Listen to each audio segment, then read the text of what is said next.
बिस्मिल्लाहिर्रहमानिर्रहीम। Law and fast track की class 6 के लेक्चर 5 में हम आपको खुशामदीद कहते हैं। आज का जो हमारा लेक्चर है वो रीडिंग केस हैं कॉन्स्टिट्यूशनल लॉ के जो हमारे सिलेबस में टोटल 8 केसेस हैं लॉ के अंदर, और उनको मैंने उनको उसके जो टोटल मार्क्स हैं वो 5 हैं टोटल मार्क्स।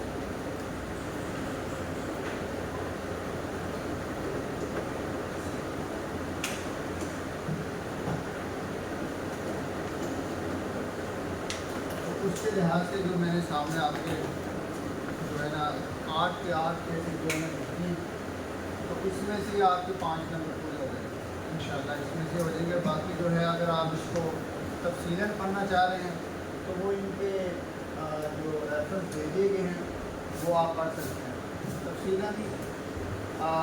इस वजह से है कि कुछ जजमेंट हैं वो उनके सफ़ात 150-200 सफ़ात को मुश्किल है, तो अगर कोई डिस्कस डिटेल से पढ़ना चाह रहा है तो वो इसको लाइब्रेरी से निकाल के पढ़ सकता है।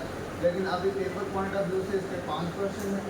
तो जैसे ये जो लीडिंग केस में पहला है मौलवी तमीज़ुद्दीन केस इसको कहते हैं, लेकिन इसका जो लीगली टाइटल है वो है फेडरेशन ऑफ पाकिस्तान वर्सेस मौलवी तमीज़ुद्दीन, क्योंकि फेडरेशन गई थी चीफ कोर्ट की, सिंध चीफ कोर्ट के फैसले के खिलाफ। तो ये कभी कभार गलती हो जाती है, अगर लॉ एक्ट के अंदर पेपर में भी हुई है कि ये गलती है।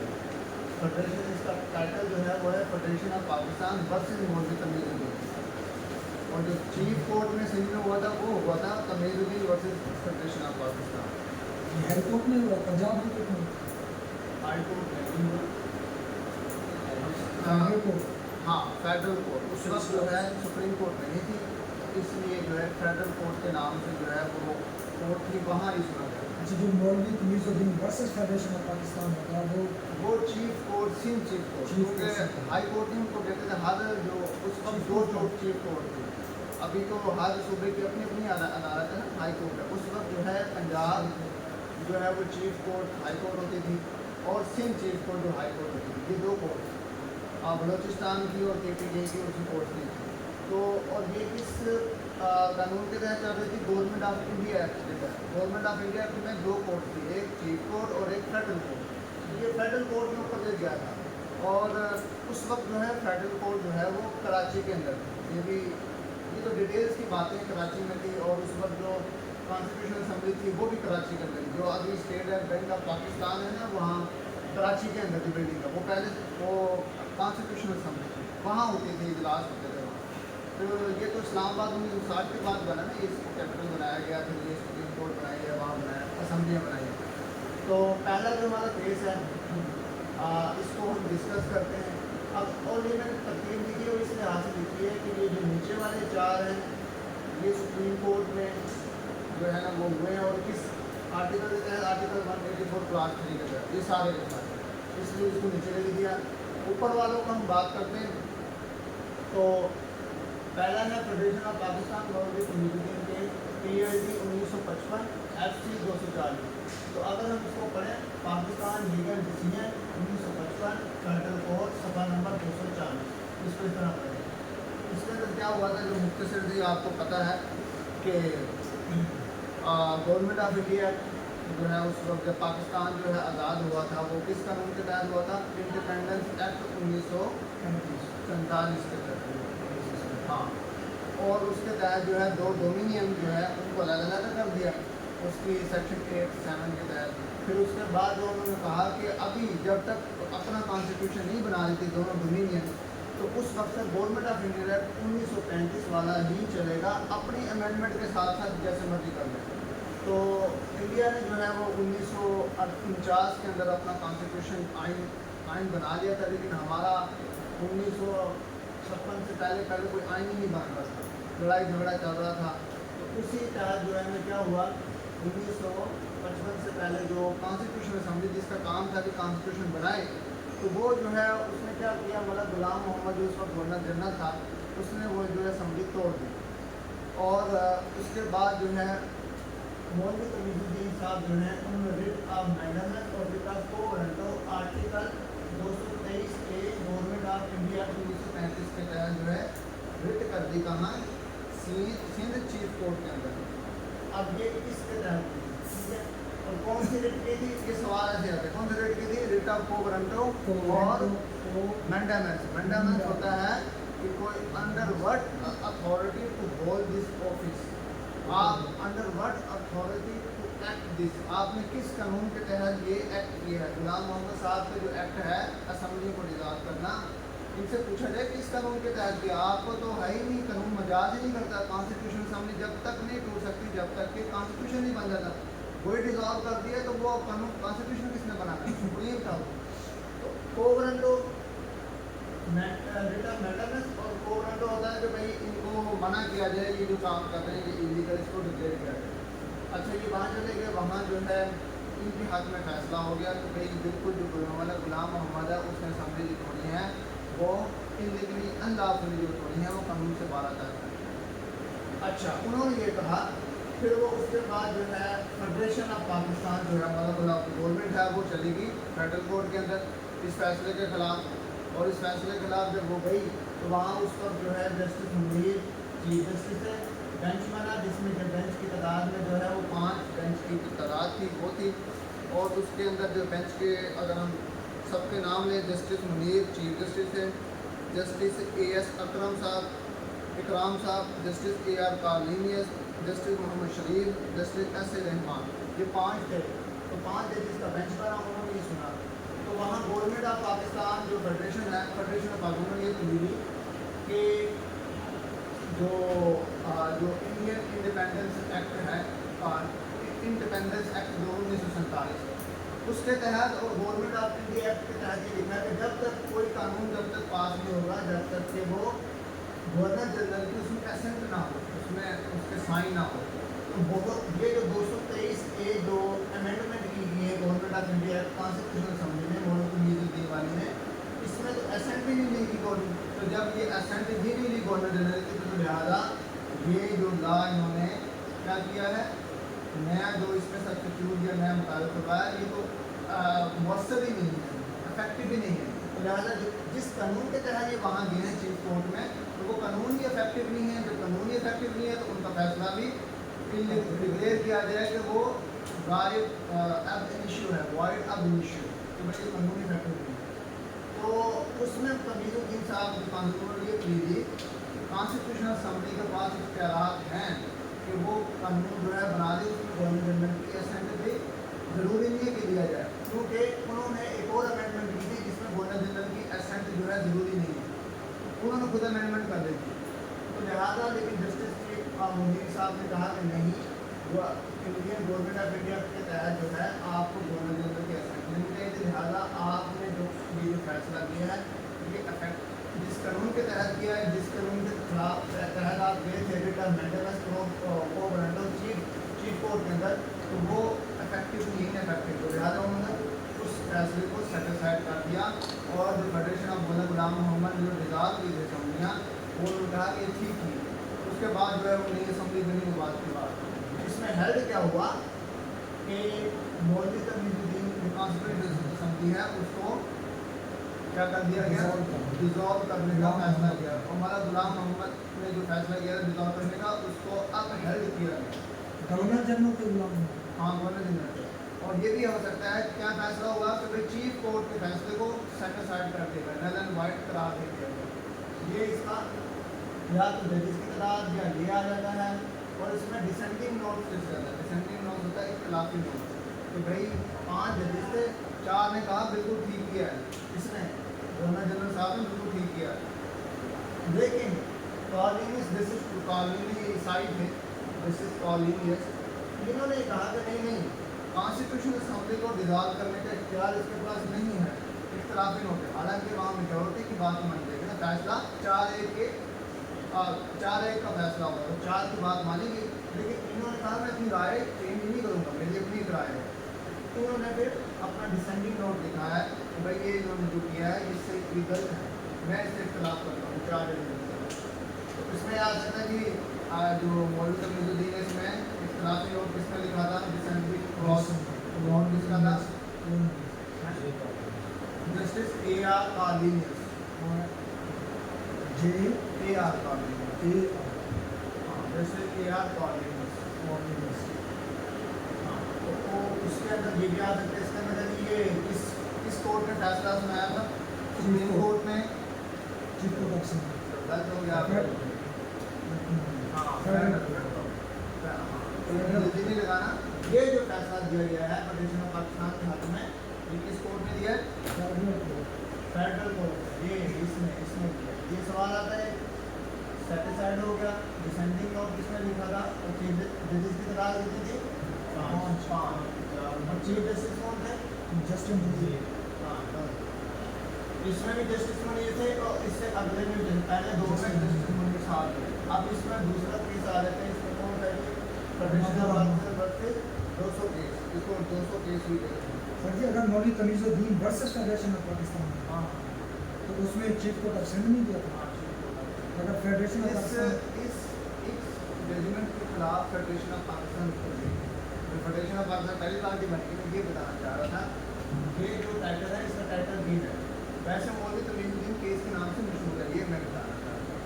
ठीक है, तो वो कह सकता है मौलवी तमीज़ुद्दीन केस में क्या हल हुआ था, ऐसा कह सकता है। लेकिन जब वो कहता है ना टाइटल, उसका फेडरेशन टाइटल ऑफ पाकिस्तान। हाँ फेडरेशन।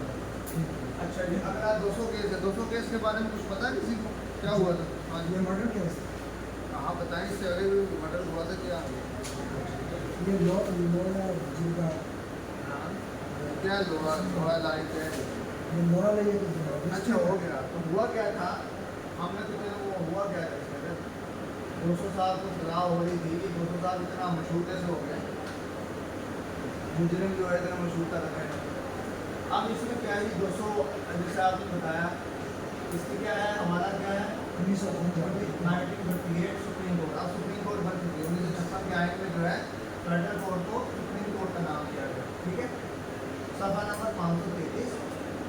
उसके अंदर क्या हुआ कि 200 साल जो है इनको काउंसिल ऑफ एल्डर जिरगा जो है, हाँ काउंसिल ऑफ एल्डर उसको इंग्लिश में कहते हैं कि काउंसिल ऑफ एल्डर के सरपंच जो है, क्योंकि उसमें बलूचिस्तान के अंदर जो है वो जिरगा वाला निज़ाम था।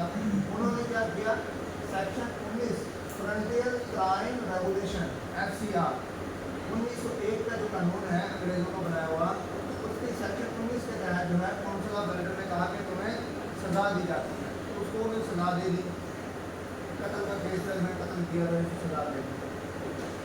तो उन्होंने आप देखिए उसने क्या किया? इस फैसले को जिरगे के फैसले को क्या किया? चैलेंज कर दिया हाई कोर्ट में। हाई कोर्ट में कर दिया। हाई कोर्ट में क्या? उसका कॉन्स्टिट्यूशन कौन सा था एप्लीकेबल? 1956 का रखावन है। तो 56 का जो है ना वो आप कॉन्स्टिट्यूशन था। उस कॉन्स्टिट्यूशन के तहत इसने वहाँ रिट की। ठीक है, ये अपील की, रिट में गया था। रिट में गया तो उसमें क्या उन्होंने क्या हाई कोर्ट ने उसने ये कहा कि जो फ्रंटियर क्राइम रेगुलेशन 1901 सेक्शन 19 जो जिले में गया ये फैसला कानून के मुताबिक नहीं, कानूनी नहीं है। तो लिहाजा 1956 इस अब जो है अब जिले वाले फैसलों को नहीं मानता, तो लिहाजा इस फैसले को सेटिसाइड किया जाए। तो हाई कोर्ट ने कहा बिल्कुल ठीक बात है कि सेटिसाइड इसको किया जाए। तो हाई कोर्ट ने सेटिसाइड कर दिया। और उसके बाद क्या हुआ?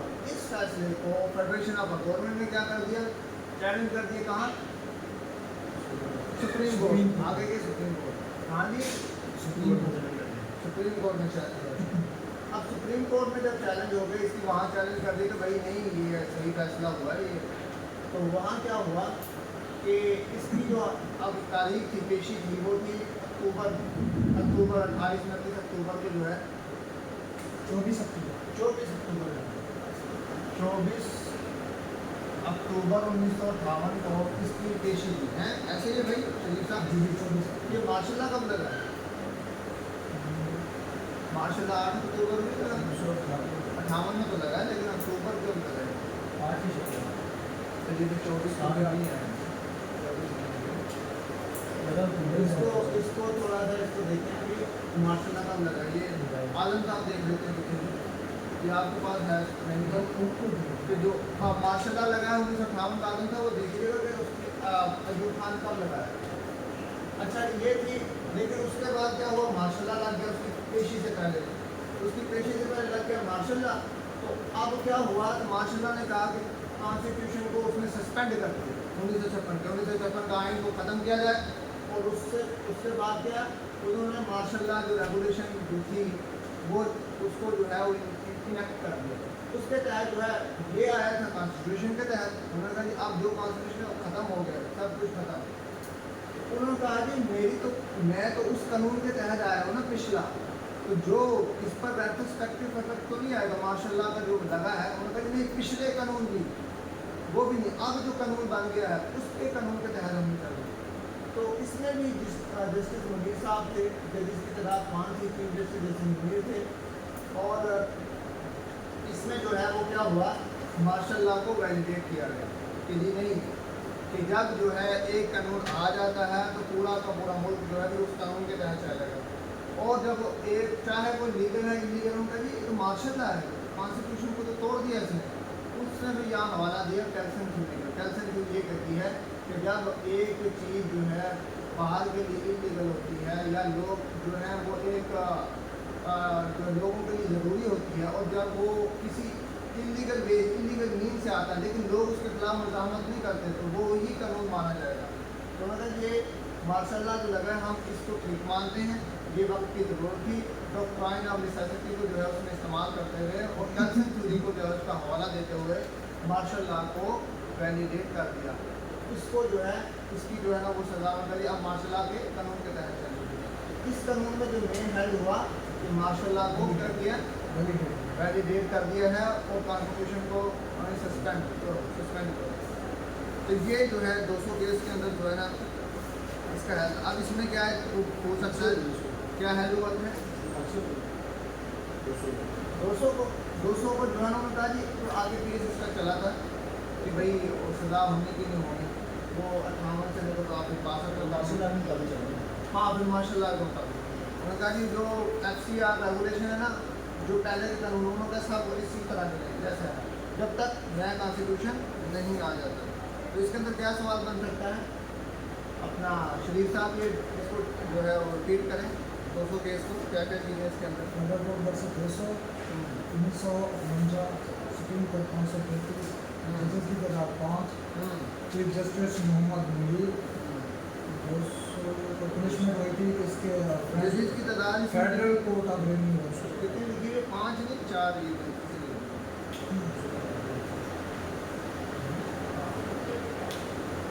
अच्छा जी आगे federal court of revenue law के तहत इसको सजा हुई थी। फिर इसको चैलेंज किया गया सुप्रीम कोर्ट में। Frontier FCR frontier crime regulation 1909 section 11 इसके तहत सजा हुई थी। फिर उन्होंने सुप्रीम कोर्ट में रेट की थी।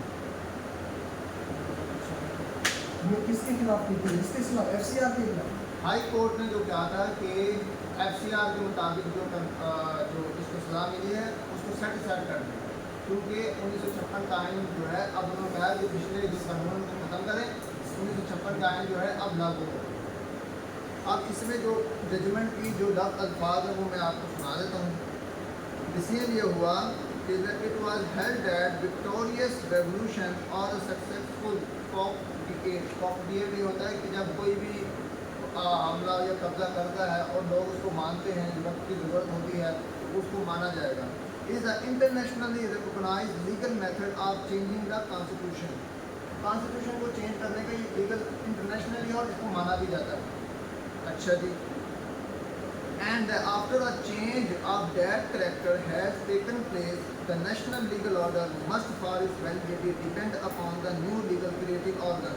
तो जो नेशनल लीगल ऑर्डर होगा, जो नई चीज़ आई है उस पर अमल दरामद करेगा। अच्छा जी, अब वो इसमें तौजीह निकाल रहे हैं, इंटरप्रिटेशन कर रहे हैं। Even court lose their existing jurisdiction and can function on the extent and in manner determined by the new constitution। Even court भी जो है जो पिछले कानून के तहत चल रही थी आइन के तहत वो यूज़ कर देंगे और जो नया कानून है उसके तहत जो है वो काम करेंगे। It is also held that if the territory and the people remain substantially the same, that is under the modern juristic doctrine, no change in the purpose of international equity of the state and the revolutionary government and the new constitution are according to the international law। The legitimate government and valid constitution of the state, जो government नहीं आई है उसको legitimate कर दिया जाएगा, उसको कानूनी शक्ल इख्तियार कर दी जाएगी। क्योंकि उनका पीपल में मुजामत भी कर सब कर रहा ठीक है, हम भी कह रहे हैं ठीक है। वेयर रेवोल्यूशन इज सक्सेसफुल, अगर रेवोल्यूशन जो है successful is satisfied the test of efficiency and become the basic law creating fact on the assumption of law continues in force order. However, transitory imperfect was a new legal order and it was in accordance with that order that the validity of the law and the correctness and the judicial decision had to be determined. जैसा कि है हमने इसको मानना है, तो यहाँ वो पहला जो है इसको हम कहते हैं जुडिशियली जो है मार्शल लॉ को जो है वो वैलिडेट कर दिया गया। अच्छा सर, ये हाई कोर्ट लाहौर में रेपुटेशन की हाँ, हाई कोर्ट में की जवाहर हाई कोर्ट। अच्छे जिससे अगले चले जाते हैं, पहला क्या हुआ, पहला मार्शल लॉ इसमें वैलिडेट हो। अब आए थे अगले Asma Jilani versus government of Punjab other, ये इसका टाइटल है। इसका क्या रेफरेंस है, PID 1972, सुप्रीम कोर्ट 1939। इसमें देखें इससे पहले क्या हुआ था, हिस्ट्री क्या इसकी पिछली 71 में क्या लगा हुआ था, 1969 में जो है मार्शल लॉ दोबारा लग गया। ये कौन सा मार्शल लॉ था, दूसरा मार्शल लॉ जो है वो दोबारा लग गया। याया जो है वो आ गया था, उसके बाद फिर याया खान, उसके बाद जो है फिर पाकिस्तान गोलक हो गया, बांग्लादेश बन गया। उसके बाद फिर chief martial law administrator, civil chief martial, पहला पाकिस्तान की हिस्ट्री में कि एक सिविल बंदा जो है वो चीफ मार्शल लॉ लगा हुआ है, मतलब उसका फौज से कोई तल्लक ही नहीं है, फौज भी उसकी कमान है, उसका चीफ ऑफ आर्मी स्टाफ भी फौज का वो भुट्टो था, और इधर जो है नई एक पोस्ट निकाली chief martial law administrator, civil था वो उसका भुट्टो। अच्छा वो था। उसके बाद क्या हुआ, ये 1972 में ये जब इनको पकड़ा गया था, वो 1971 में जो अभी मार्शल लॉ लगा हुआ था इसको चल तो जजमेंट बाद में आई है। पहले क्या था, हुआ ये था कि आसमा जिलानी जो है, आसमा जहांगीर जिसको जो जुडिशल जो क्या कहते हैं क्रिमिनल मुकदमा में इसको जो है जाना जाता है, आपको फोटो हो गई। आसमा जिलानी जो है उस वक्त जो है प्रैक्टिस कर रही थी हाई कोर्ट के लाइसेंस है इनके पास।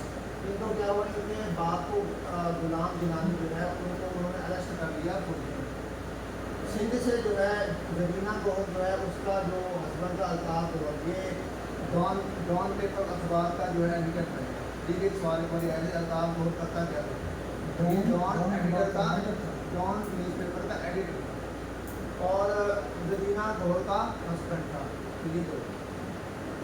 तो ये इधर से इसने इसको चैलेंज किया, किस चीज़ को डेटा प्रीवियस लगाई कि हमारे जो छावन को पकड़ा गया है तो ये क्या है, इलीगल है, इलीगली पकड़ा है। जो उन्होंने चैलेंज किया जो मार्शल लॉ रेगुलेशन 1971 था उसके एंट्री नंबर 78, मतलब रूल जैसा आगे तो उसकी एंट्री नंबर 78 का उसको चैलेंज किया। उसके तहत होगा कि कोई भी जलसा नहीं करेगा या इस तरह का जो था उसके तहत अरेस्ट करने का, ये जो आपने डिटेन किया हुआ है इलीगली किया हुआ कानून के मुताबिक नहीं है, आप इनको रिहा करें, उसको उसने चैलेंज कर दिया हाई कोर्ट के अंदर। और उसके बाद जो है इन दोनों रिटों को जो है वो सुप्रीम कोर्ट के अंदर रखा गया है। ठीक है, दोनों के खिलाफ जो है फैसले आए, इन दोनों ने क्या किया, ऊपर जो है इसको चैलेंज किया, फैसलों को चैलेंज किया। तो सुप्रीम कोर्ट में जब मामला गया उन्होंने क्या बात, हमने कहा कि हम ये जो है 71 का जो मार्शल लॉ लगा पड़ा है ये जो है ना इसके कानून के मुताबिक भी है, इलीगली डिटेन किया है। इससे पहले जो कानून था उसमें मुताबिक जो है ना इनको पकड़ नहीं सकते थे, तो लिहाजा इसको डिक्लेयर किया जाए नल एंड वाइड। अब इसके अंदर क्या हुआ, बहस हुई, उन्होंने दी कैल्शियम थ्योरी और ये जो है ना और ये जो विक्टोरिया ऑफ नेसेसिटी ये कुछ भी नहीं होता। जो आइन है मुल्क का वो सुप्रीम है, उसको कोई तोड़ नहीं सकता। ये तो कोई भी बंदा आएगा चोर दरवाजे से इसको रद्दी की टोकरी में फेंकेगा, अपना नया कानून बनाएगा और फिर मुल्क को चलाने लग जाएगा। तो ये तो फिर जमहूरियत ना हुई। इसमें भी फैसला किया हुआ ओवर रूलिंग, जो पहला 200 केस के अंदर जो है मार्शल लॉ को वैलिडेट किया गया था, दूसरे मार्शल लॉ को इनवैलिडेट करार दिया गया। विक्टोरिया नेसेसिटी को कहा नल एंड वाइड, इसकी कोई जरूरत नहीं है, ये जो इसका सहारा लेकर है। तो मुनीर साहब ने जो फैसला किया था तो ये जो है फैसला सही नहीं है, उसको ओवर रूल कर दिया। वो भी सुप्रीम कोर्ट का है ना फैसला, वहाँ तो जब एक बार प्रेसिडेंट बन जाता है तो उसका हवाला दिया जाता है ना। तो सुप्रीम कोर्ट ने एक बार मार्शल लॉ को वैलिडेट कर देंगे कि आप भी करें, उन्होंने कहा कि नहीं, सुप्रीम कोर्ट अगर कभी गलत जजमेंट दे सकती है चेंज कर सकती है, हाई कोर्ट नहीं करेगी। सुप्रीम कोर्ट ने अपने ही फैसले, पिछले दिए गए फैसले को ओवररूल किया। अब ये फैसला नल एंड वाइड हो गया, अब इसका कोई हवाला नहीं दे सकता किसी भी कोर्ट ऑफ लॉ। तो सेकंड मार्शल लॉ को इनवैलिडेट कर देते, यहाँ हेल्थ ये होगा। इसमें सवाल जो है जी जी, इनको डिटेन अरेस्ट कर लिया गया। तो इन्होंने कौन सी रिट लगाई, रिट ऑफ हेबियस कॉर्पस। ये सवाल आ सकता है इसमें कि आसमान जिलानी का जो है वो किसको पकड़ा गया था, आसमान जिलानी से फादर को, उनका नाम क्या था, गुलाम जिलानी। हाँ जी। और करीना गौहर जो है वो अल्ताफ गौहर उसका क्या लगता था, उसका शोर हाँ अल्ताफ गौहर का काम क्या था, वो एडिटर है, हाँ जो उनके घर में एडिटर था। उन्होंने रेट चैलेंज किया था। हाई कोर्ट सेंट्रल चैलेंज किया। सिंध हाई कोर्ट में वहाँ उसने लगाई थी, और उसने Lahore high court Lahore high court में। फिर उसके बाद क्या चैलेंज किया था, मिलिट्री रेवोल्यूशन नंबर 78 1971 को चैलेंज किया था। हेल्ड क्या हुआ, ओवररूलिंग मार्शल लॉ को इनवैलिडेट कर दिया गया और 200 केस को ओवररूल कर दिया। दोनों इसी वजह से आ सकते हैं। ये कभी आया था ओवररूलिंग का, जो हमने दिए तो 19 में बात हुई, इसमें तो रट्टा लगा 200 केस को ओवररूल कर दिया। उसमें क्या है, हुआ था वैलिडेट किया था। अच्छा जी, तीसरा केस है Begum Musharraf Bhutto case versus case Khalifa army staff COAS। इसका क्या है वो रेफरेंस आप देखें उसमें। अच्छा जी, इसके अंदर जो जजेस की इसके अंदर चीफ जस्टिस जो उसका था वो था जस्टिस हमादुर रहमान। हमूदुर रहमान। जजेस की तादाद 5 थी और जस्टिस का नाम था हमूदुर रहमान, ठीक है। अब अगले में आ जाए, इसमें जजेस की तादाद 9 है, जस्टिस अनवारुल हक है, ठीक है। इसमें भी रिट ऑफ हेबियस कॉर्पस ये जो कार है भुट्टो को जो है अप्रैल में हेबियस कॉर्पस इसमें दी गई। अच्छा, इसमें भी जो है क्या है, तीसरा मार्शल लॉ लग गया। बयान के दौर में बयान जो मार्शल लॉ लगाया था, ये इसकी तारीख क्या है, बयान में जब लगाया था नहीं वो तो पता है 1977 में ही लगाया था, लेकिन वो मंथ क्या था, वो मंथ था अगस्त था, आई थिंक अगस्त था। अच्छा, मार्शल लॉ लग गया। तो फिर मार्शल लॉ लग गया, उन्होंने क्या कर दिया, 1971 के आइन को दोबारा से खत्म कर दिया। टेम्परेरी 1973 का जो आइन था उसको उसका थोड़ा पोर्शन जो सस्पेंड कर दिया, थोड़ा सा उसको अमल का वेट कर दिया। कुछ इस तरह का पूरा नहीं किया था कि इसको रद्द की टोकरी में आपने नया बनाओ, इस तरह नहीं किया था। उन्होंने कहा जी नया फंडामेंटल राइट तो सस्पेंड किए जाते हैं, कुछ नई चीज़ें उसने फिर अपनी इनकॉर्पोरेशन की। उसके तहत जो है फिर ये एमएन लो entry number 12 1973 martial law ordinance जो आया था, उसके तहत उन्होंने कहा टेम्परेरी पर ये चलेगा, उसी वक्त ड्राफ्ट बना के ना इशू कर देते हैं, ये चला। अब इसमें जो है बेगम मुशर्रफ भुट्टो ने जो गिरफ्तार अली भुट्टो जो है उनको डिटेन कर रखा था, इसके खिलाफ जो है वो सुप्रीम कोर्ट में लगाए गए थे। और चीफ उसका टाइटल था Begum Musharraf Bhutto versus chief of army staff. उन्होंने ये प्ली दी तो इन्होंने जो डिटेन किया गया गिरफ्तार के भुट्टो को, वो चीफ ऑफ आर्मी स्टाफ ने जो किया नहीं, वो तो चीफ मार्शल एडमिनिस्ट्रेटर का हुक्म है, चीफ ऑफ आर्मी स्टाफ को नहीं। आप वो चीफ मार्शल एडमिनिस्ट्रेटर बन चुका था ना इसलिए। हाँ, उन्होंने एक ये प्ली दी, कानूनी प्ली, मतलब कि भाई आपने कहा तो टाइटल ठीक नहीं, आपकी तो पार्टी ही ठीक नहीं है, बंदा तो वही फंस गया। लेकिन उन्होंने कि अब वो चीफ मार्शल का हुक्म जो है वो चीफ मार्शल का, चीफ ऑफ आर्मी स्टाफ ने नहीं हुक्म दिया था। चीफ ऑफ आर्मी स्टाफ को अगर आप नहीं तो उसके पास इख्तियार ही नहीं। एक ये प्ली दी, जब उसने मार्शल लॉ लगाया तो वो अब हुकूमत सिविल उसका भी वो हेड बन जाता था, चीफ ऑफ आर्मी स्टाफ तो है ही था वो। तो दोनों को मिलाकर नया जी चीफ मार्शल लॉ एडमिनिस्ट्रेटर इंतजामिया का हाँ जी, वो इसके अंदर लिखा होता है। ये जो मैं अब आया तो मुझे क्या कहलाया जाएगा, ठीक है। अब इसमें क्या हुआ, ज़िया का जो मार्शल लॉ था उसको दोबारा फिर वैलिडेट करते हैं। अब तीसरा जो मार्शल लॉ है इसको वैलिडेट करना। और क्या जो पुराना नेसेसिटी को इस्तेमाल की वक्त की ज़रूरत थी, क्योंकि हालात इस तरह के हो गए थे, मैशियत बैठ गई थी। अगर ये इकदाम ना उठाया जाता तो मेरे ख्याल से मुल्क टूट जाता, मुल्क गलत हो जाता, मैशियत ख़त्म हो जाती, बाहर के जो दुश्मन हमारे अनासिर हैं वो हम पर हमला कर देते। तो ज़िया की पहली तकरीर में ये सारा था। अच्छा, ये हो गया। अब तीसरे में क्या हो रहा है, नो है, जस्टिस अनवारुल हक हैं, और उन्होंने कहा कि नहीं भाई सेटिस्फाइड कर दिया और मार्शल लॉ को जो है वो वैलिडेट कर दिया, दोबारा से वैलिडेट हो गया। पहले ओवररूल फिर वैलिडेट, पहला वैलिडेट, दूसरा ओवररूल माशाल्लाह, तीसरा माशाल्लाह फिर वैलिडेट। लेकिन ये हमारे हो गए 4। अब जो निचले केसेस है ना, ये आर्टिकल 184 क्लास 3 के तहत जो है,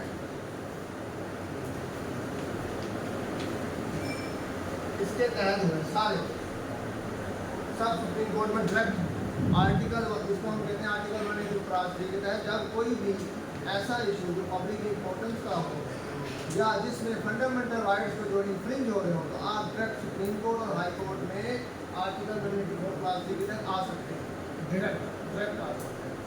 इसमें पहला आ गया नवाज शरीफ केस,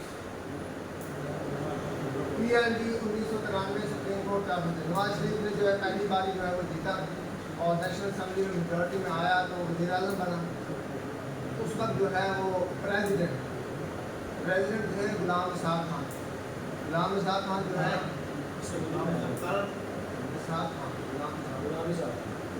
गुलाम इसाक खान जो है वो उस वक्त जो है वो प्रेसिडेंट थे। 1956 में जो है उससे पहले गवर्नर जनरल होते थे, उसके बाद 56 के बाद उनका जो सुप्रीम होता है उसको हम प्रेसिडेंट कहते हैं। सबसे पहला जो प्रेसिडेंट था वो सिकंदर मिर्जा था, उसके बाद ये सारे अब प्रेसिडेंट आखिरी गवर्नर जनरल। हाँ। अब 1900 इस वक्त कौन सा कानून लागू हो पड़ा? कॉन्स्टिट्यूशन 1973 का आइन। अच्छा जी, इसमें क्या हुआ? कॉन्स्टिट्यूशन 1973 के अंदर जो है 18वीं तरमीम से पहले 58(2) आर्टिकल 58 सब क्लास 2 सब क्लास बी, इसके तहत प्रेसिडेंट के पास इख्तियार था, अगर वो देखें कि मुल्क का आइन जो है वो सही तरीके से अमल दरामद नहीं हो रहा और ये जो है जो आवाम के चुनिंदा नुमाइंदगान हैं ये सही तरीके से काम नहीं कर रहे, तो अपना इख्तियार जमात असम्बली को छोड़ देगा, नहीं जो है उनका इलेक्शन होंगे, दोबारा से जो है आवाम के नुमाइंदे आएंगे, इलेक्शन कराएंगे। जब मर्जी तोड़ सकता था, इसको किसी की सिफारिश या किसी से मशवरा करने की जरूरत नहीं है, डायरेक्ट इसको पावर दी। उसने क्या किया? उसने जो है अगले दिन ऑर्डर कर दिया, असम्बली टूट गई है, नवाज शरीफ टूट गई। ये क्या है? एक भूकंप से मैं इतना मुश्किल से जो है जीतते हैं और इसने तो विंडो मिल गया, हुकूमत खत्म कर दी। वो डायरेक्ट गया सुप्रीम कोर्ट में गया कि पब्लिक इंपॉर्टेंस का मामला है, उसने सुप्रीम कोर्ट का दरवाज़ा खटकाया कि भाई जो ये रेजोल्यूशन असम्बली किया है ये सही काम नहीं, नल एंड वाइड किया जाएगी। कौन सी रेट की थी? आर्टिकल 1 क्लास 3 के तहत। अब इसमें जो है वो सुप्रीम कोर्ट जजेस की तादाद कितनी है? 11 और चीफ जस्टिस जो है नसीम हुसैन शाह साहब थे। कौन थे? नसीम हुसैन शाह साहब। और डिसेंडिंग नोट जो है सज्जाद अली शाह साहब का, डिसेंडिंग नोट जो इख्तिलाफी नोट था वो सज्जाद अली शाह साहब का। ये वजह था, इसके आप तस्वीर यहाँ लगी हुई है। अच्छा ये हुआ। अब इसके अंदर जो है इख्तिलाफी नोट जो है इसने दिया कि भाई नवाज शरीफ जो है वो क्या कहते हैं फेवर में फैसला हुआ था नवाज शरीफ की, और इसने इख्तिलाफी नोट दिया था। इसके बाद अगले केस में ये चीज़ जिसमें इख्तिलाफी नोट यहाँ दिया था नवाज शरीफ के। यहाँ ये कहा गया कि जो गुलाम इसाक खान का जो एक्ट है जो उन्होंने ऑर्डर किया है वो कानून के मुताबिक नहीं है, वो इनको डिस्क्रिशनरी इसमें इस्तेमाल करिए, उसको खुद लग रहा था लेकिन मुल्क में ऐसी कंडीशन नहीं थी, तो लिहाजा इन्होंने इसका बेदरेक इस्तेमाल किया है। इसका क्या है? बेदरेक इस्तेमाल किया इस आर्टिकल का, तो लिहाजा इन्होंने सेटिस्फाइड किया गुलाम खान साहब का ऑर्डर, असम्बली दोबारा से बहाल होगी, नवाज शरीफ दोबारा से वज़ीर आज़म बनेंगे। फिर उसके बाद उसने खुद ही जो है 3 माह बाद खुद ही असम्बली में ड्राइवर को उसको बड़ा दिमाग है कि मैं बड़ा मुल्क में फीमेल हूँ, आवाम मुझे दोबारा फिर वोट देगी, तो वो दोबारा उसने असम्बली को तोड़ कर इलेक्शन करवाए। फिर उसके बाद तो इसमें क्या है दोबारा हाँ दोबारा नशा करवाया। अच्छा इसमें हेल्थ क्या हुआ? गुलाम इसाक खान का जो ऑर्डर था उसको सेटिस्फाइड कर दिया गया 58(2)। गुलाम इसाक खान ने दोबारा जब बेनज़ीर की हुकूमत आई थी फिर उसकी तोड़ी थी ये लगा गुलाम साहब। हाँ फिर तो सदर थे। फिर इसके बाद जो है फिर बेनज़ीर की हुकूमत आई थी 93 के बाद, फिर उसके बाद उसने फिर तोड़ दी उसकी हुकूमत। तो फिर उन्होंने क्या किया कि भाई इसका बेदरेक बहुत इस्तेमाल हो रहा है तो इसको फिर खत्म कर दिया। हाँ ये इसको फिर आइन से हज़फ कर दिया। कौन से इसमें क्या ये जो है 18वीं तरमीम से से पहले हुआ, 18वीं तरमीम हुई। अच्छा जी, 18वीं तरमीम कब आई है? जरदारी के दौर में 18वीं तरमीम आई है। इसके अंदर 1/3 हिस्सा कॉन्स्टिट्यूशन का वो चेंज किया गया, पूरा कॉन्स्टिट्यूशन मतलब साहब को वो चेंज किया गया, 1/3 हिस्सा।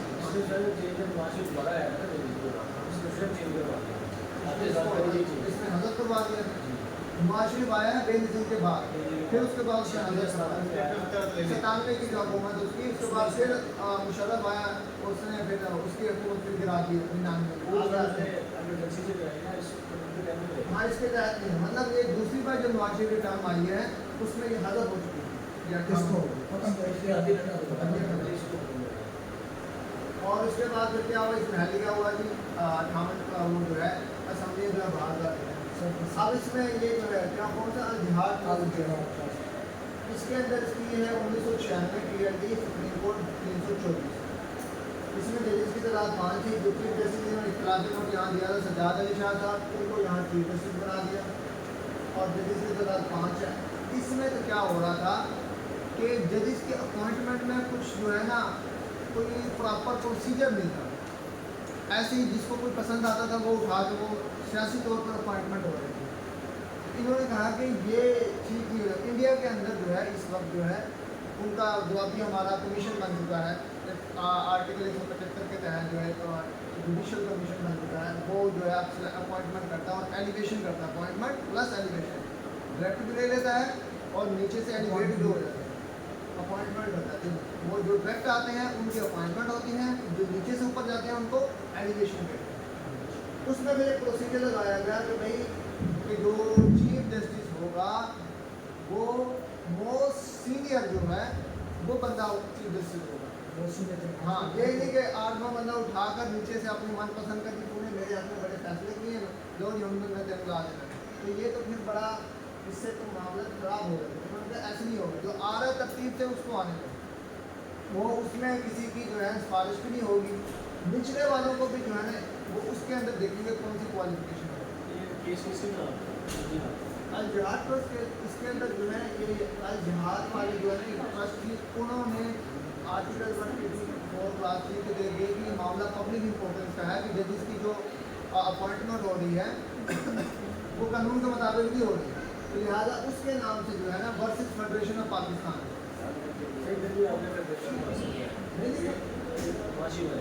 हाँ हाँ क्या वो FC है, मतलब पाकिस्तान फेडरेशन की हुकूमत है, उसको जब रिप्रेजेंट करते हैं फेडरेशन ऑफ पाकिस्तान, जब रियासत को आपने पार्टी बनाना है फेडरेशन को, फेडरेशन ऑफ पाकिस्तान है, इसके अंदर जो है ना अपॉइंटमेंट ऑफ जजेस की जो है ना पूरी गाइडलाइन लिखी थी, कैसे होगा, किस तरह होगा, क्या होगा, ये तंजीम थी और नाम से उन्होंने जजेस के खिलाफ हाँ, जैसे मैं जानता हूँ नाम का हो जाएगा Hamza versus federation of Pakistan, उसमें एक ट्रस्ट थी, उन्होंने जो है इस चीज़ को चैलेंज किया। अब अगर आ जाते हैं ज़फ़र अली शाह वर्सेस परवेज़ मुशर्रफ, ज़फ़र अली शाह जो है इसके अंदर जो है इसका हवाला किया Pakistan legal decision 2000 supreme court सफ़ा नंबर 869। इसमें सबसे ज़्यादा जजेस की तादाद है, ये वाला आ जाता है कि इसमें जजेस की तादाद कितनी है, या सबसे ज़्यादा जजेस की तादाद किस केस का के अंदर है। ज़फ़र अली शाह का इसमें एमरजेंसी को चैलेंज किया गया था। इसने क्या किया, ये अक्टूबर में लगाई थी, 8 अक्टूबर 1999 में मुशर्रफ नवाज शरीफ की हुकूमत थी, नवाज शरीफ गया हुआ था, नवाज शरीफ जो है ये मुशर्रफ गया हुआ था बाहर दौरे थे, तो नवाज शरीफ को ये बड़ा खटकता था। नवाज शरीफ ने खुद हालांकि इसको सिलेक्ट किया था, मुशर्रफ को 8वें नंबर पर था, इसको सिलेक्ट करके चीफ ऑफ आर्मी स्टाफ लगाया, हालांकि ये नीचे जूनियर था। तो उसने कहा ये पसंद कर, लेकिन वो क्या कर रहा था कि ये इसके साथ इसकी बन नहीं रही थी, उन्होंने कहा ऐसा करते हैं बाहर गया पड़ा, बाहर गया, इसने जो है ना उसी वक्त जो आर्डर कर दिया कि ये चीफ आर्मी से हटा के अपना चीफ करामत जो है लेफ्टिनेंट जनरल करामत था उसको लगाया। तो वो अभी वर्दी अपनी सीधी पत्नी कर रहा था कि भाई मैं वो सितारा तब्दील करके वो जो है 2 तलवारें जो है वो लगती हैं चीफ ऑफ आर्मी का, वो लगा उधर से वो मुशर्रफ को पता लगा भाई तो ये तो उसने हटा दिया नवाज शरीफ, उसने कहा इसको वो जिसके ट्रस्ट करते थे, मतलब इसके जो 5 जनरल थे ऊपर के वो उसके साथ कोर कमांडर था, उसने कहा कि आपको हटा दें, उन्होंने कहा कि नहीं मैं आ रहा हूँ। तो और उसके बाद वाशिम ने कहा कि इसका जहाज़ उतर नहीं ना दो दे कहीं वो जाके जहाँ से फिर यहाँ काम भी कोई नहीं रहेगा, यहाँ ओथ लेने दो, उसके बाद इसको वापस बुलाएंगे। तो उसने इंडिया का जो कोर कमांडर था उसने 5 फौजी भेजे उधर जो एयरपोर्ट है वहाँ का, इंडिया का एयरपोर्ट जो चकलाला जो कौन सा है वहाँ भेजे। वहाँ भेजे ये हाँ उसने गन पॉइंट बैठा, उन्होंने इस जहाज़ को इधर आने दो, हमारा बॉस इसमें बैठा पड़ा, तुम्हें किसने कहा। फिर वो जब तक वो टावर जो है ना इजाज़त नहीं देता जहाज़ उतरता नहीं है, क्योंकि ट्रैफिक जो है उसको जहाज़ होती है। उन्होंने कहा कि आप आ सकते हैं। पिंडी का कोर कमांडर उसके साथ हो गया और 2 उसने डाले जो है उधर भेज दिए, पीटीवी में 2 डाले जो है वो वहाँ भेज दिए, हाँ पीटीवी में भेज दिए भाई बंद करो नशरियात सारे। तो उसके बाद चीफ मुशर्रफ साहब उतरे नीचे और सीधे गए पीटीवी और वहाँ बिस्मिल्लाहिर्रहमानिर्रहीम मुल्क में माशाल्लाह लग चुका है और असम्बलियाँ तोड़ दी गई हैं, हालात वाक़ई ख़राब है। नवाज शरीफ साहब जो है वो अब नहीं है, लिहाजा उसको पकड़ कर जेल में डाल दिया। और वो करामत साहब अपनी वर्दी ठीक कर रहे थे, अभी वो कह रहे थे मैं चीफ आवाम स्टाफ बनूँगा, तो वो बना ही नहीं, वो अभी भी उसने वर्दी टाँग रखी है, कह रहे ये वर्दी मैंने पहनी भी नहीं थी, तो मुझे उन्होंने ख्वाब भी दिखाया उसने। अच्छा इसमें फिर क्या हुआ, एमरजेंसी नाफिज होगी। अब इस एमरजेंसी को चैलेंज किया, उन्होंने कहा फिर ये रद्दी की टोकरी में फेंक दी, जो फिर बंदा आ गया हालात वाक़ जिस तरह की थी। हर बंदा आगे ये कहता था कि भाई 90 दिन का इलेक्शन कराए जाएंगे और आवाम के चुनिंदा नुमाइंदान को दोबारा सेलेक्ट किया जाएगा, और मैं इसलिए आया हूँ कि हालात वाक़ को ठीक करूँ। अच्छा डॉक्ट्राइन ऑफ नेसेसिटी, अब इसमें क्या हुआ, इसको चैलेंज किया तो फिर जो है सुप्रीम कोर्ट ने कौन सा इस्तेमाल किया, डॉक्ट्राइन ऑफ नेसेसिटी को इस्तेमाल करते हैं, जैसे यहाँ इस्तेमाल किया, यहाँ इस्तेमाल किया, फिर मुशर्रफ की एमरजेंसी को वैलिडेट कर दिया। तो जजेस जो है वो जो इसको कहते हैं दोबारा जो है जजेस ने माशाल्लाह को वैलिडेट कर दिया। तो फैसला आ गया दोबारा से कि फैसला इसमें आ गया कि भाई जो एमरजेंसी है वो मुशर्रफ ने सही लगाई है, तो डॉक्ट्राइन ऑफ नेसेसिटी को इस्तेमाल करते हुए माशाल्लाह को दोबारा से वैलिडेट कर दिया। आखिरी केस हमारा आ जाता है, इसकी क्या है पंजाब रेफरेंस, आपके पास बुक है इसको देखना, इसका रेफरेंस क्या है, PLD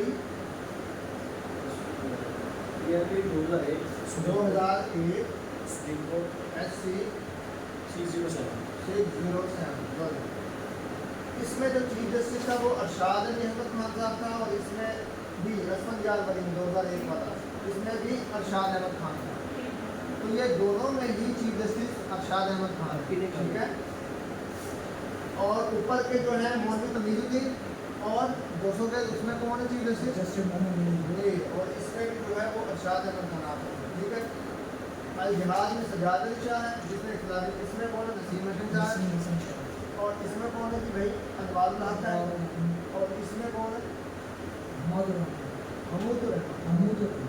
अब ये आखिरी जो पेज असमत याद बनी, इसमें क्या है कि जो नैब जो है, नैब किसने बनाई थी, मुशर्रफ लेकर, उसने कहा कि मुल्क के अंदर जो है बड़ी लूटमार हो रही है, करप्शन हो रही है, तो लिहाजा ये जो अवाम के चुनिंदा नुमाइंदान है, ये नुमाइंदा नहीं, ये तो करप्शन, ये तो खून चूस रहे हैं, लिहाजा एक ऐसा अदारा बनाया जाएगा जो उसके पास इस तरह इख्तियारात होंगे, जिस मर्जी को पकड़ेगा वो और उसकी जो है खाते खोलेगा, और वो करप्शन अवाम का पैसा जो है ना मुल्क के अंदर लेके आएगा।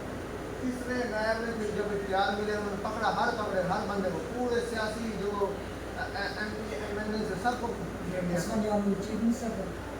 असफाक यार वाली उस वक्त पता नहीं चीफ था कि नहीं था, लेकिन इसने इसको किया था। असफाक यार वाली जो है उस वक्त जो है एमरजेंसी लगी थी, इसमें मेरे ख्याल से ये MNA था, लेकिन इसको ठीक लेते हैं। अब इसमें जो है अरशाद अहमद, इसमें फिर उन्होंने क्या किया कि आया नैब जो है क्या ये ठीक बनी है, और क्या कहते हैं ये फौजी ने बनाई है नए ऑर्डर के तहत, तो क्या का बिल्कुल ठीक बनी, क्या इसको जो इख्तियार दिए हम कानून के मुताबिक हैं, तो खुद बहुत ज़्यादा इख्तियार देते हैं। अभी देखें तो इस चीज़ को जो है जहाँ शोर मच रहा था कि भाई ये जो मुशर्रफ को जो दिए ना, इसको माशाल्लाह को जो है वो हमने वैलिडेट कर दी, ये गलत किया। अब जिसके पास दोबारा पावर आ गई थी तो इसको ख़त्म कर दें, लेकिन फिर क्या होगा कि नहीं बिल्कुल नैब सही बनी है, नैब के पास जो इख्तियार है ठीक है, क्योंकि मुल्क के अंदर करप्शन बहुत ज़्यादा हो रही है, तो लिहाजा इसको जो इख्तियार दिए बिल्कुल ठीक दिए। इसके अंदर तफसीलन सारा जो है इसमें बताया गया कि कौन कौन से कानून होंगे, सारा एंटी करप्शन का अदारा भी जो है मुशर्रफ ने बनाया था, इसको फिर वैलिडेट कर देंगे। नैब जो है अदारे को 1999 का जो तो अमेंडमेंट इसकी काफ़ी आगे जो है, जो ऑर्डिनल रेजोल्यूशन में लाने वाला वो मुशर्रफ नहीं कर रहा। इसके अंदर क्या हुआ, नैब केसेस को भी कहते हैं, और नैब के जो नैब का जो अदारा है इसको वैलिडेट किया गया, इसमें जो ठीक है, इफेक्टिव है और जो काम ठीक कर रहा है उसके भी इतराज़ होंगे। क्योंकि इसके अंदर उसने क्या कर दिया कि सब पे सदाएँ लगा दी कि 5-5 साल तक इलेक्शन नहीं लड़ सकते। सारी पूरी जमात पाकिस्तान की जो बड़ी बड़ी जमातें हैं जिसमें बड़ी बड़ी जमात आ रही है, जो आ रही है, उन सबको उन्होंने डायमंड फिर लड़ेगा कौन। फिर बाद में इनके साथ क्या हुआ, वो जो क्या कहते हैं बार बार मैं नहीं दूंगा मैं नहीं दूंगा, इमरान खान कहता है ना ये मुझसे क्या मांग लें, NRO मांग लें, मैं NRO नहीं दूंगा। तो बाद में फिर NRO हुआ था कि भाई इनको वक्त को माफ़ करो, भाई पूरा किसने चलाना है, हम ही तो हैं सारे। फिर वो माफी शाफी खिलाफी हुई तो मुशर्रफ में फिर वापस ये सारे दोबारा आ गए। तो ये हैं हमारे निचले जो केस हैं वो सब सुप्रीम कोर्ट के आर्टिकल में क्लास 3 के तहत है। ऊपर में मौजूद तमीजुद्दीन केस जो है इसके अंदर क्या हल हुआ, बस खड़ी पड़ेंगे। क्या हुआ इसमें जी हल बताएंगे आपको, पढ़ के इसमें क्या हुआ, क्या चीज़ है तो पता आपको आना चाहिए क्या हुआ मौजूद तमीजुद्दीन क्या हुआ, क्या हुआ इसमें ये कहा गया कि जो गवर्नर जनरल ने जो असम्बलियाँ और कॉन्स्टिट्यूशन असेंबली तोड़ी है वो उसको वैलिडेट ठीक फैसला, ठीक है, सिंध चीफ कोर्ट का फैसला जो है उसको सेटिस्फाइड कर दिया। फेडरेशन ऑफ पाकिस्तान वो फेडरेशन ऑफ पाकिस्तान जो है उन्होंने मौजूद तमीजुद्दीन का जो फैसला आया था नीचे चीफ सिंध कोर्ट का उसको चैलेंज किया था। तो ये तो टाइटल लिखा था इसमें यही हुआ है कि जो चीफ आप पूछना चाह रहे कि ये हुआ क्या था इसमें ये हुआ था कि जो कॉन्स्टिट्यूशन असेंबली थी जिसका काम था कॉन्स्टिट्यूशन बनाना 1947 में, तो वो अभी तक उसने कॉन्स्टिट्यूशन नहीं बनाया था और वो दूसरे कानून भी बनाई जा रही थी। इंडिया ने 1949 में अपना कॉन्स्टिट्यूशन बना दिया, हमारा बन ही नहीं रहा था। तो गवर्नर जनरल साहब ने कहा कि जो काम कर रहे हैं ये विले बैठे बने और सब कॉन्स्टिट्यूशन असेंबली को तोड़ो, नहीं बनाएंगे, नए बंदे लाएंगे जो इफेक्टिवली काम करें। तो गवर्नर जनरल ने क्या किया कि भाई कॉन्स्टिट्यूशनल असेंबली में जिसका हेड मौलवी तमीजुद्दीन था उसको तोड़ दिया। तो मौलवी तमीजुद्दीन ने कहा कि उस वक्त गवर्नमेंट ऑफ इंडिया एक्ट 1935 जो है ना वो उस वक्त एप्लीकेबल है। उन्होंने कहा आपके पास इख्तियार ही नहीं है, आप कैसे तोड़ सकते हैं। अब कॉन्स्टिट्यूशनल असेंबली ने गवर्नमेंट ऑफ इंडिया एक्ट के अंदर कुछ अमेंडमेंट्स की थी जिसमें 223 की जिसके तहत को मेंटेनेंस की उन्होंने नहीं पाबंद डाली। उसके अलावा इन्होंने एक और अमेंडमेंट की कि कुछ कानून जो हम बनाएंगे उसमें गवर्नर जनरल की एसेंट जरूरी नहीं है, उसके आपसे जो एसेंट होती है जिसमें साइन करता है वो जरूरी है। और सेक्शन 3 क्लास 3 जो गवर्नमेंट ऑफ इंडिया को ये कहती है जो गवर्नर जनरल है उसका एसेंट के बगैर कोई कानून नहीं बनेगा। अब 223 के तहत गवर्नमेंट ऑफ इंडिया के तहत रिटन में गए तमीजुद्दीन साहब सिंध कोर्ट में, चीफ सिंध कोर्ट में कि भाई ये जो गवर्नर जनरल का फैसला है इसको आप नजर मार करें, बेटा मेंटेनेंस की बेटा को अंडर व्हाट अथॉरिटी इन्होंने ये करो बात की और इसको सेटिस्फाइड किया गया। तो चीफ कोर्ट में सिंध कोर्ट ने मौजूद तमीजुद्दीन के फैसला कर दिया नहीं इंडिया असेंबली रिजॉल्व ये कॉन्स्टिट्यूशन असेंबली की तोड़ी इनकी अनलॉफुली तोड़ी, लिहाजा आप ही कॉन्स्टिट्यूशन असेंबली के हेड है तो दोबारा जाएँ आप अपना काम शाम करें।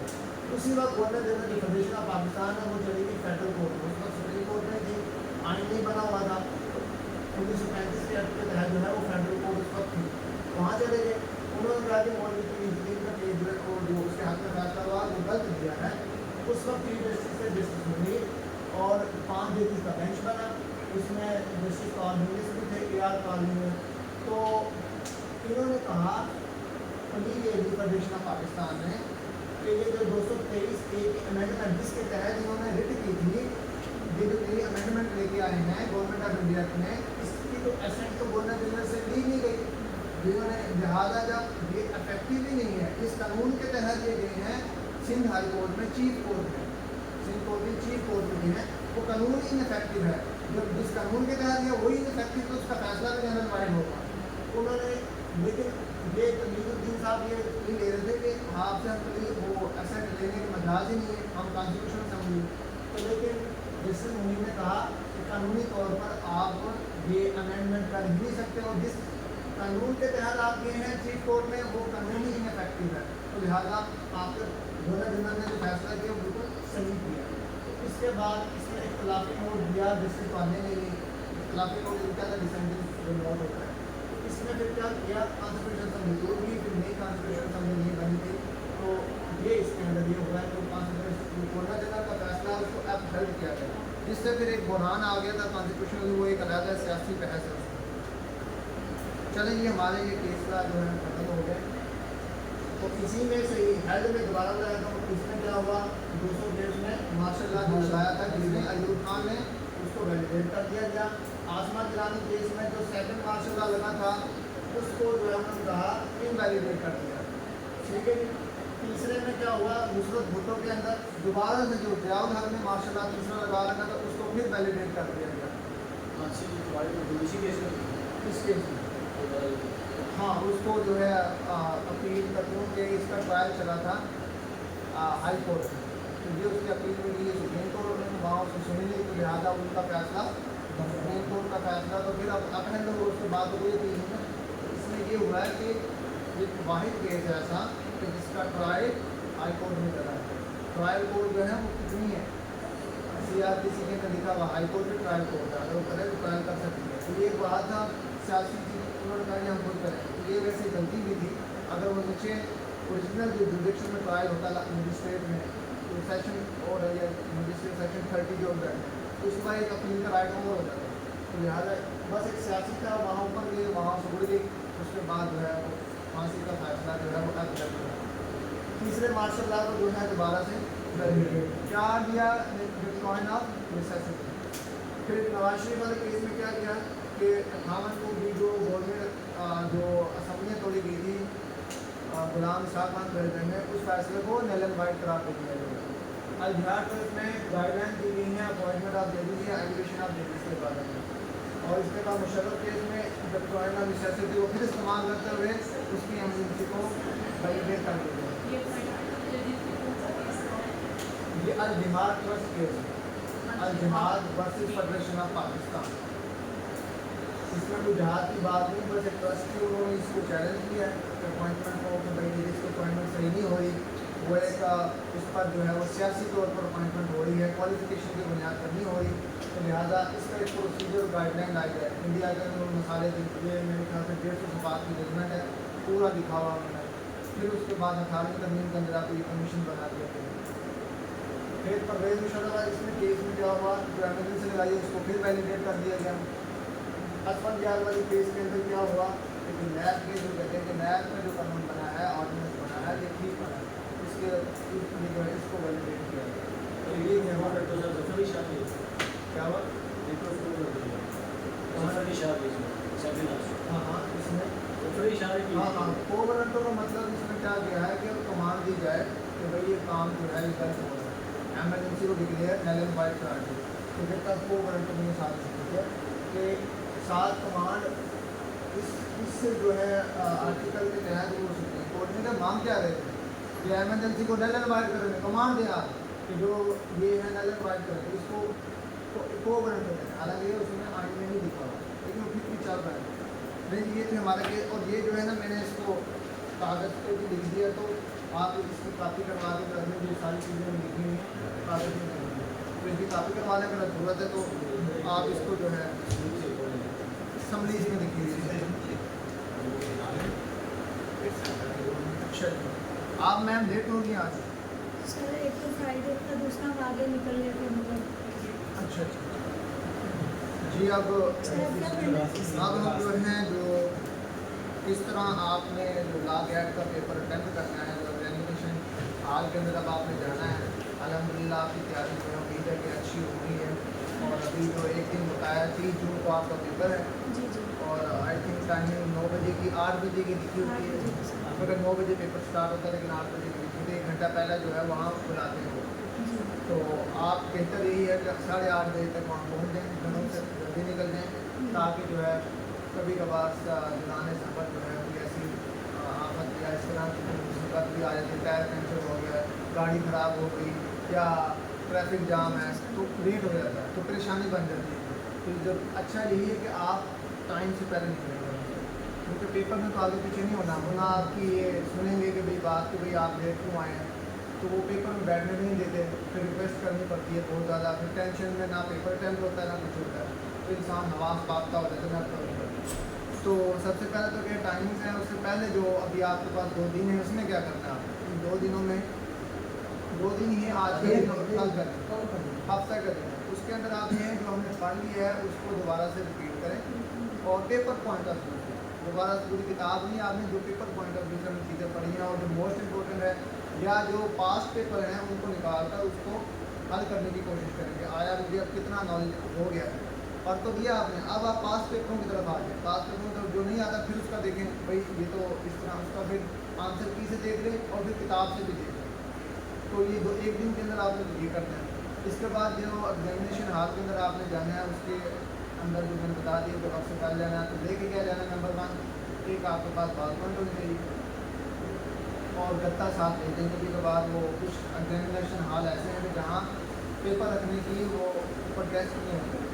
ज़्यादातर पंजाब यूनिवर्सिटी का जो हाल है वहाँ तो डेस्क बने हुए हैं, तो कभी कभार होता है वो आपको लकड़ी की सीट पर बैठा देते हैं, अगर ये बैग निकालना हो तो आप गत्ता ले लें और अगर नहीं जरूरत पड़ती तो फिर वो आप गत्ता रख के साइड में रखें। लेकिन ज़रूर है कि 1-2 बार पॉइंट ले लें, बार पॉइंट ले लें क्योंकि मार्कर जो है ना वो नीचे वो जब आप उसको सर्कल मार्क करते हैं उसको बबल को फिल करते हैं तो मार्कर से नीचे वाली जो आपकी कार्बन शीट है उस पर निशान नहीं आते।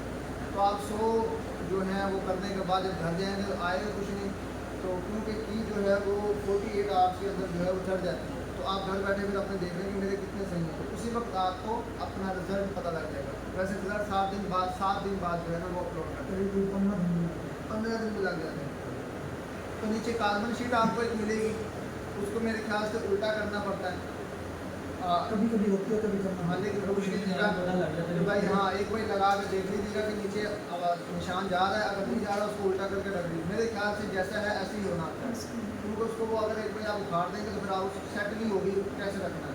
जहाँ 5 रुपये लगा लें वो 8 रुपये काला हो रहा है, मेरे ख्याल से नहीं करते उसको, जैसे जूती होती वैसे ही रखते हैं। कभी कभी करते हैं, देख लीजिएगा आप, देख लीजिए। इसके बाद इस तरह के आपके पास वो सबसे पहले आपके पास ये आपकी शीट है, ये आपका मालनामा है, ये आप किससे रिजल्ट करना है। इसके अलावा आपको एक बुक देंगे, कोई क्वेश्चन बुक होगी जिसकी colour yellow, green, white, blue और पिंक होगा। अगर आपके पास जो है मैं समझता हूँ कि ये जैसे ये ब्लू है तो आपने अपने ब्लू पे जो है सर्कल कर देना, यहाँ नाम लिखना अपना, शनाख्ती कार्ड नंबर लिखना है, कैंडिडेट सिग्नेचर या कैंडिडेट के सिग्नेचर करने हैं, क्वेश्चन बुक नंबर, इसका एक नंबर होता है, वही नंबर डालना है आपने ध्यान से। बुक कलर क्या है आपका, इसका ब्लू है, येलो है, वो यहाँ लिखना है। जो आपका कलर होगा वही करना है, इसमें ये नहीं कर देना मुझे पता नहीं लग रहा कौन सा येलो की तरफ भी हो। अगर आपने यहाँ गलत कर दिया, सारे के सारे यहाँ सही भरे हुए हैं, तो वो पिंक वाले के आपने वो सारे वो फिर जब कंप्यूटर में डालेंगे ना वो पिंक देखेगा और नीचे जवाब आपके येलो वाले हैं, तो एक भी सही नहीं होगा, 0 मार्क्स आए हैं। वो हैरान हो जाएंगे कौन सा था ये चेक करने वाले ने, एक भी नहीं भेजना जो है ना वो सख्त दिल वाला था। वो आपको सख्त दिल वाला नहीं, वो ऐसे डालते हैं, ऐसे निकालते हैं, 5 सेकंड में एक बंदे का रिजल्ट आ जाता है। तो अब वो आर्टिफिशियल इंटेलिजेंस को इस्तेमाल कर रहे हैं। तो आर्टिफिशियल इंटेलिजेंस में ये है कि वो बबल जो है ना वो सही भरे, मशीन जो है उसको जो कमांड दी गई है भाई जो बबल सही भरा हुआ है ना उसको प्रिडिक्ट करना, जो अगर 2 हुए पड़े हैं तो वो आर्टिफिशियल इंटेलिजेंस उसको रिजेक्ट कर देती है। तो जैसे ये भरे में आप इसे भरना, अब ये नहीं कि इसी में ड्राइंग में लगे रहना है, ये बाहर नहीं जा रहा है, जहन्नम की तरफ चला गया बाहर, इतना भी नहीं, बस फिर होना चाहिए धीरे धीरे, किनारों से शुरू हैं, ऐसे किनारों से शुरू हैं और अंदर ऐसे किनारों से शुरू हैं, एक बार इधर अंदर है किनारों से। इसमें ज़्यादा टाइम नहीं लगाना, टाइम इसमें लगाना है, इसके बाद यहाँ लगाना। और अगर कोई मिसाल के तौर पर आपकी क्वेश्चन नंबर 9 जो है वो आप समझते हैं, वो समझ लग रहा है बहुत बड़ी आ गई प्रेपरेशन, तो आप यहाँ छोटा सा सर्कल से वो टिक लगा दें, टिक नहीं वो डॉट लगा दें, ताकि पता लगे मैंने कौन से छोड़े हैं, वो आखिर में फिर आप कर लीजिएगा। फिर आखिर पेन पेंसिल यूज की जा सकती है, लेड पेंसिल वैसे इस्तेमाल कर लेना, जी, इसी डॉट निशान के लगाने लिए। के लिए भी हाँ पक्की भी कर लें कोई सिवा, लेकिन लेड पेंसिल कर लें उसको निशान नजर नहीं आता, इतना हो गया आपको नजर आ जाए, बाद में पता नहीं लगे नीचे वाला फार्मर के पास नहीं, उसको नहीं छेड़ना है, वो तो फिर एक बड़ी हिल गया तो इसी वो के लेड से लगा के ना उसे मूव कर दिया जाता है और अब वैसे भी पता चल जाता है। हाँ पता चल जाता है वो, लेकिन वहाँ जब आखिरी कहते हैं ना 5 मिनट रह गए तो बंदा फिर देखता है पुलिस से जाएगा, क्योंकि छोड़ना कोई भी नहीं है, नेगेटिव मार्किंग कोई नहीं है, जो नहीं भी आता उसको फिर आखिर में हम तुक्के लगा रहे हैं, तो कौन से लगा तुक्के तो वो आप खुद लगा रहे हैं ना, थोड़ा सा जो जिस पे लग रहा हो हमें मतलब ऐसे देखना, एक बारी 9 नंबर दोबारा क्वेश्चन निकालना, देखना यार मुझे लग रहा है बी है, बी लगा दिया ऐसे करके, तो कभी कभार जो देखने की भी मोहलत नहीं मिलती, टाइम बहुत ही कम है, 1 मिनट है और 10 पड़े हुए हैं, फिर वो लगा लीजिएगा, वो अल्लाह के ऊपर बात है, वरना देख के लगाना है दोबारा। अब इसमें देखिए ABCDE है, ई भी दिया हुआ है, तो वो जब आप कहते हैं ना इधर से 5वें का डी समझते हैं आखिरी वाला ही होगा, ऐसे मेरे भी ऐसे गलत हो गए कि मतलब मैंने ई पे लगा दिए 2-3 ऐसे लगा दिए, तो मैं समझ आखिरी वाला डी पोर्शन होगा। अब देखा तो ई भी इसके अंदर इस तरह हो जाता है। हम आपको इसलिए पहले बता दें ताकि इस तरह आप अपने जो 5 नंबर जो हमने गवाए हैं आप ना करें। अच्छा, इसके बाद फिर जो है बता दिया कि ये इसको तसल्ली से ध्यान से पढ़ना है, और ये है 100।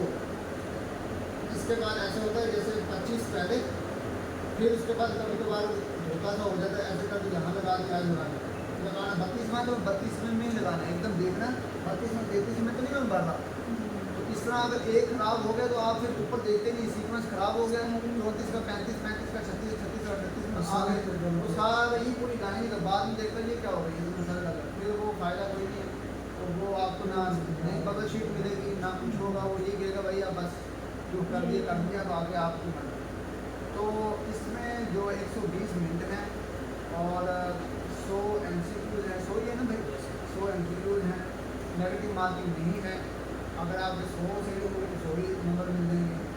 और इसके अलावा ये है कि सबसे पहले जो आपको क्वेश्चन आता है वो वाला कर लें, कभी किसी का कॉन्स्टिट्यूशन पहले आ जाता है, कभी क्या आ जाता है, तो अगर तरतीब से कर लें तो आपकी मर्जी, तो भाई मुझे ज़्यादा क्वेश्चन CPC का आता है या CRPC का आता है उसको बोल दें, उसको ध्यान देख लीजिए कहाँ से वो शुरू हो रहा है, और अगर जो शुरू में ही आ गया पहले किसी का लीगल एथिक्स आ गया तो आप वहीं से शुरू हो जाए। टाइम का ध्यान रखना है कि टाइम ज़्यादा से ज़्यादा 1 मिनट लेना, इससे ज़्यादा अगर आपको नहीं समझ लग रही तो अगले पे चले जाए।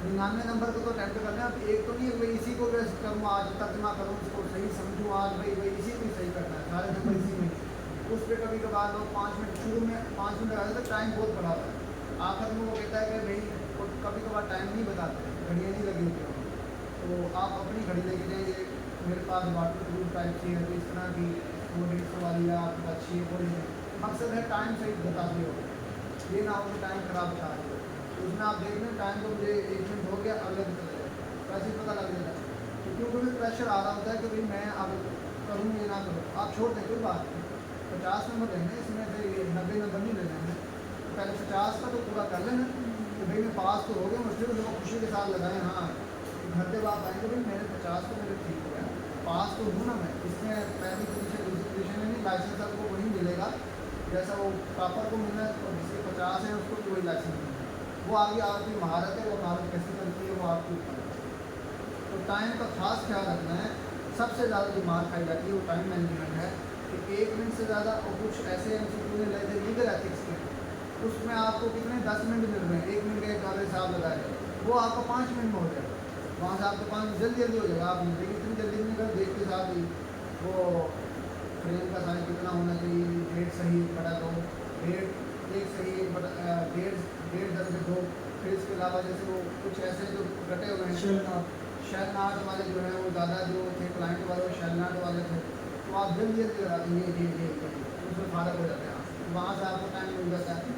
ज़्यादा जो बड़ी प्रेपोजिशन होती हैं वो ज़्यादा प्रेपोजिशन या तो कानून शहादत की 1-2 इलस्ट्रेशन बड़ी डाल देता है, या फिर वो CRPC की इलस्ट्रेशन जो है वो डाल देता है, CPC की भी है, CPC की कभी छोटी लैंग्वेज है कभी बड़ी लैंग्वेज भी डाल देता है, तो एक बार ही पढ़ा 2 बार ही पढ़ा, पहले वो कर लेंगे तो 50 पूरे कर लेंगे, जो नहीं समझ आता छोड़ जाएंगे, छोड़ी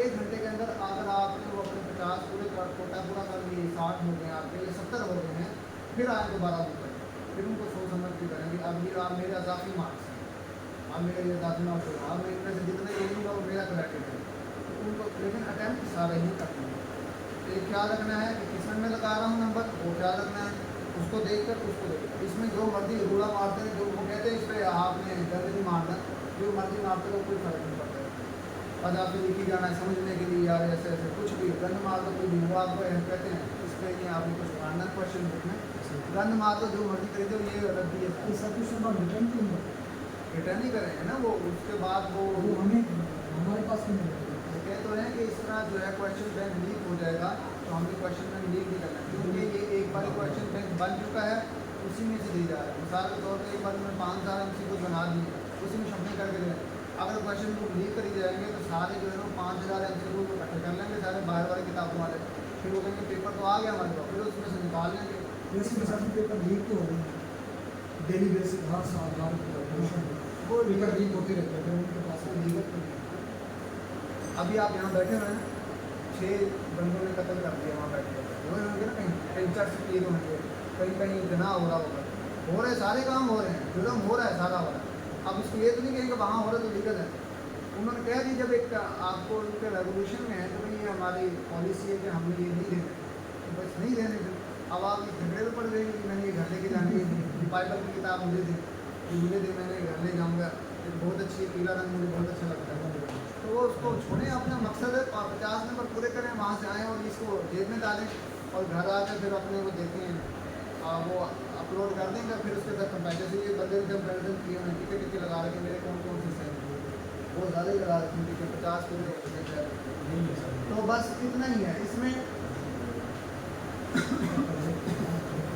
इसमें और कुछ बात बताने वाली नहीं। हाँ, ये टिकट नंबर 1 है, टिकट नंबर रोल नंबर होता है टिकट है, रोल नंबर रोल नंबर, तो ये रोल नंबर आपने इसमें लिखना, कभी कभार वो बुक नंबर का साथ गए तो इसमें क्या लिखना, बुक नंबर लिखना है या टिकट नंबर क्या है, टिकट कौन सी कटवाई है, रोल नंबर आएगा टिकट। हाँ इसमें रोल नंबर, वहाँ भी पूछ लीजिए, वो भी बेचारे ऐसे ही होते हैं, उनको क्या पता होता फिर वो, लेकिन टिकट फिर भी आप अगर नहीं है तो उनसे पूछ लेंगे टिकट नंबर में रोल नंबर लिखना, क्या लिखना, रोल नंबर जैसे शरीफ साहब ने बताया रोल नंबर नहीं, बस इतना ही था।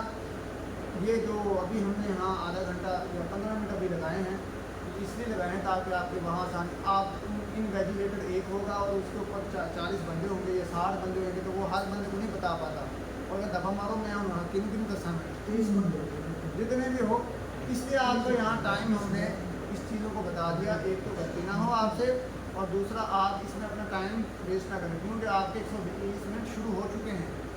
जब आज ही आपको उसने पकड़ाया और ये पकड़ा दी तो स्टार्ट हो गया, अब आप इस चक्कर में पड़ेंगे मैं कौन सा, तो वो आपके क्वेश्चन जो है ना वो रह जाएंगे। ठीक हो जाइए, आप तो मेरे घर कोई सवाल है तो पूछ लें, वरना अदरवाइज हम अपनी क्लास को वाइंड अप करते हैं और इंशाल्लाह जो है हम उम्मीद करते हैं कि आपके जो है ना पासिंग मार्क्स से ज़्यादा मार्क्स आएँ जिस तरह पढ़ा है आपने, और आपको जो है लाइसेंस मिले और आप जो है एज एडवोकेट इनरोल हों अपने अपनी बात में। अगर आप यहाँ के हैं तो यहाँ लाहौर बाग में आपको जो है वो आपकी गवर्नमेंट होगी, अगर आप कोई और डिस्ट्रिक्ट बाग में करना चाहते हैं तो 6 माह के अंदर अंदर जो है तो वो आपने अपना इनरोलमेंट करवाने की कोशिश करें। जब आप पंजाब बाग में अपनी इंटीमेशन भेज देते हैं, पहले करवाई वो आपने फर्स्ट करवाई है, सेकंड इंटीमेशन जब कि भाई मैंने लॉ गार्ड पास कर लिया है और 6 माह सीनियर के साथ लगा भी लिए हैं, सीनियर ने से लगाए हैं, तो जिन्होंने नहीं लगाया वो 6 माह अपने पूरे करें। तो पूरे का मतलब ये है कि लाइसेंस तो उन्हें मिल जाएगा, लेकिन वो अपना इंटीमेशन पूरा करें और ताकि जो है उनको आगे दुश्वारी ना हो, क्योंकि जब तक आप किसी सीनियर के साथ नहीं जुड़ेंगे तो आपको चीज़ों का नहीं पता लगेगा, खर्चे ख़राब होते रहेंगे। जो चीज़ आपको एक हफ्ते में पता लग रही थी वो महीने बाद पता लग रही, जो चीज़ आपको वैसे ही पता लग रही है वो ठोकर खा के आप धोखा खा के या ठोकर खा के पता लग रही है।